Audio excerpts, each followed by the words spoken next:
Have you ever sat in a steering committee meeting and watched a leadership team celebrate sales adoption because the login numbers look so healthily?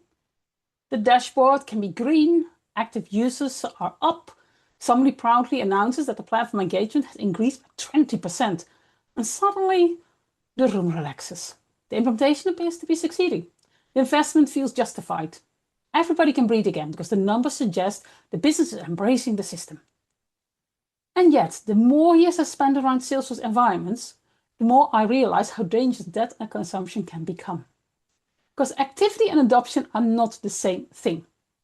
A person can log into a platform every single day and still not trust it.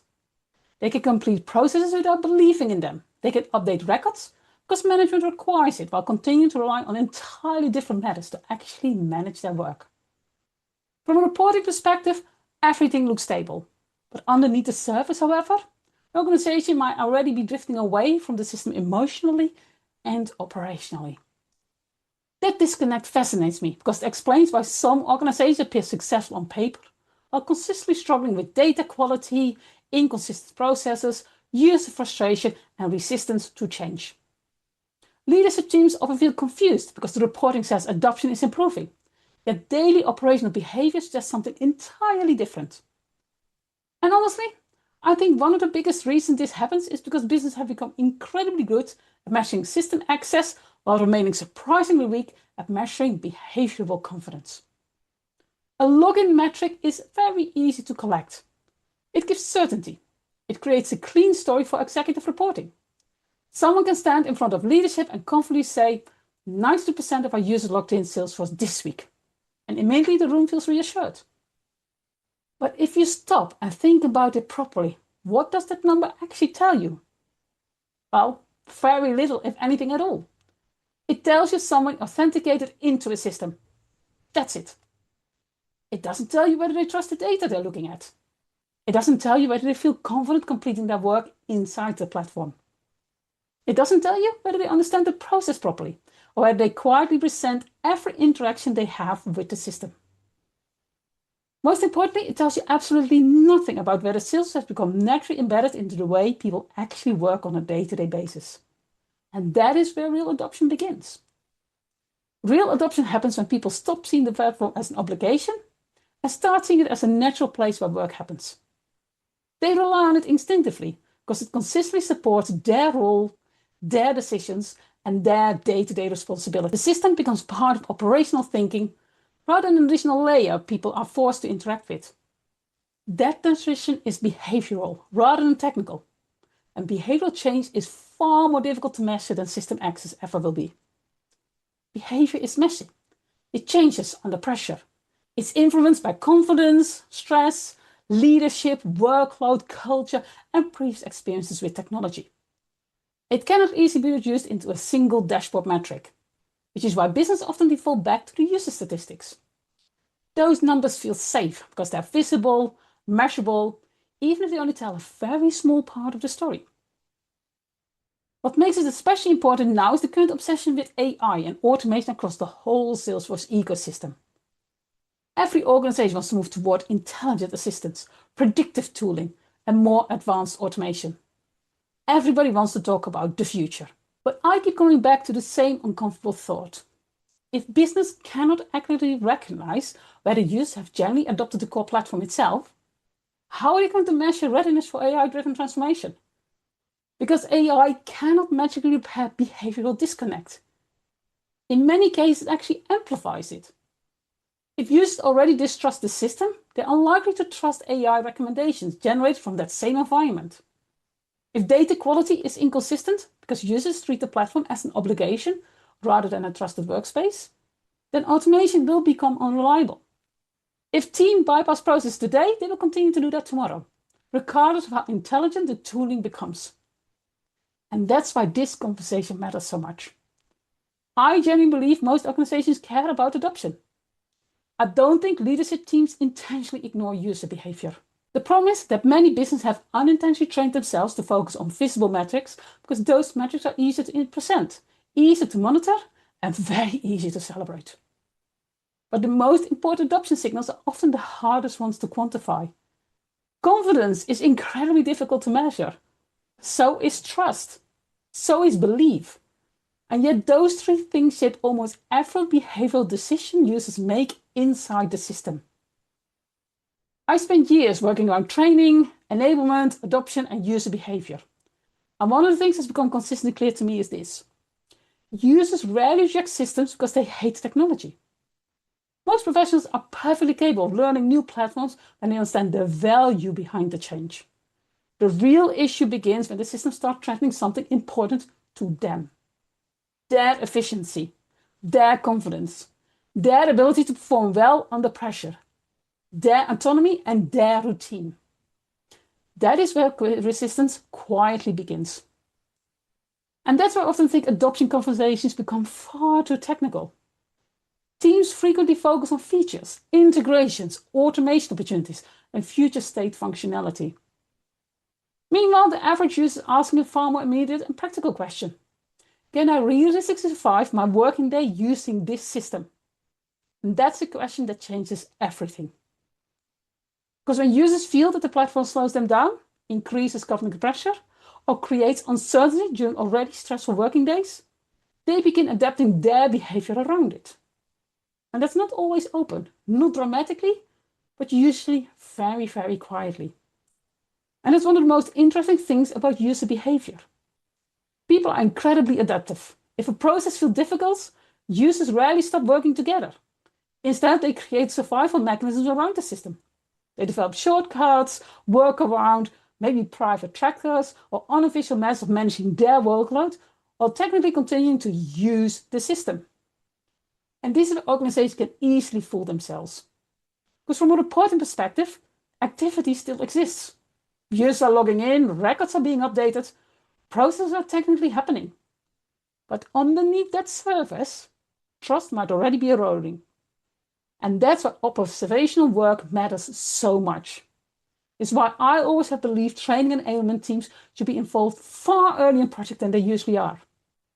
The best trainers are not simply explaining software functionality. They're observing how human beings interact with operational change in real environments. Good trainers notice hesitation. They notice confusion, frustration, silence. And silence is actually one of the most revealing indicators of them all. There's a particular moment that sometimes happens during training sessions when users stop asking questions. On paper, that might be seen as positive. They might interpret it as confidence or understanding. But in reality, us experienced trainers know that silence can sometimes signal disengagement instead. Users might already have decided internally that they will simply survive the process however they can once the training ends. Those moments matter enormously because behavioral disengagement rarely arrives dramatically. Most of the time, it develops gradually through small adjustments in behavior. Users start relying on a personal spreadsheet. A manager corrects records before meetings. A team might stop trusting reports entirely and begins creating parallel tracking methods. Tiny shifts begin accumulating until eventually the organization operates two different worlds simultaneously. The visual process world visible in dashboards and the real operational world where people actually manage their work.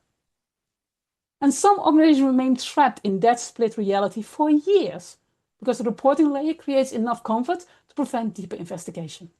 This is where the distinction between compliance and belief becomes incredibly important. An organization can absolutely force compliance for a period of time. It can mandate logins, enforce required fields, monitor process completed, and create reporting accountability. Initially, they might create the appearance of successful adoption. But compliance without belief is very fragile. If users fundamentally do not trust the system, then their engagement becomes performative rather than general. They do enough to satisfy visibility requirements, while emotionally relying on alternative methods underneath the surface. Over time, that creates passive resistance rather than open resistance. People enter minimum required information. Optional functionality gets ignored. Processes are followed only on the supervision. Knowledge becomes tribal rather than system-driven. The organization still appears operationally healthy from a distance, but underneath that surface, the trust continues to weaken. And trust is incredibly difficult to build once it's been damaged. I've talked about that several times. And that is why I often say the healthy sales environments are usually not the ones with the flashiest dashboards or the most complicated automation. The best environments are the ones where users naturally depend on the platform because it consistently supports the way they work. The system almost disappears in the workflow because confidence has become embedded over time. Achieving that level of trust requires much more than a go-live event and a handful of training sessions. It requires reinforcement. And this is another area where I think many businesses unintentionally undermine adoption. Training is often treated as a milestone instead of a continuous process. The project reaches deployment, training is delivered, and then organizational focus rapidly moves elsewhere. Support phase, floor work disappears, refresher training becomes rare, and behavior observation just basically stops. Months later, leadership starts questioning why adoption feels inconsistent, without recognizing that the organization stopped actively nurturing user confidence almost immediately after launch. The reality is that confidence decays very quickly under operational pressure. Even well-designed systems require reinforcement because users are balancing technology alongside targets, customer deadlines, interruptions, and constantly shifting business priorities. Managers play an enormous role in this as well. Users pay extremely close attention to leadership behavior. If managers bypass workflows during busy periods, employees immediately learn that process discipline is optional under pressure. If leadership exports everything into PowerPoint or Excel instead of trusting live reporting, teams will notice that too. Culture absorbs behavior faster than documentation ever will. And once an organization collectively begins treating the platform as something performative rather than dependable, adoption weakens cultural long before dashboards reveal any visible decline. And that is why I've become increasingly passionate about enablement and behavior readiness over the years. Technology projects are rarely just technology projects. They are human adjustment projects. They reshape habits, confidence levels, communication patterns, and operational behavior across entire organizations. You cannot fully understand that transformation through access statistics alone. At some point, businesses have to move beyond asking, did my users log in? And start asking far more meaningful questions. Do users trust the platform when pressure increases?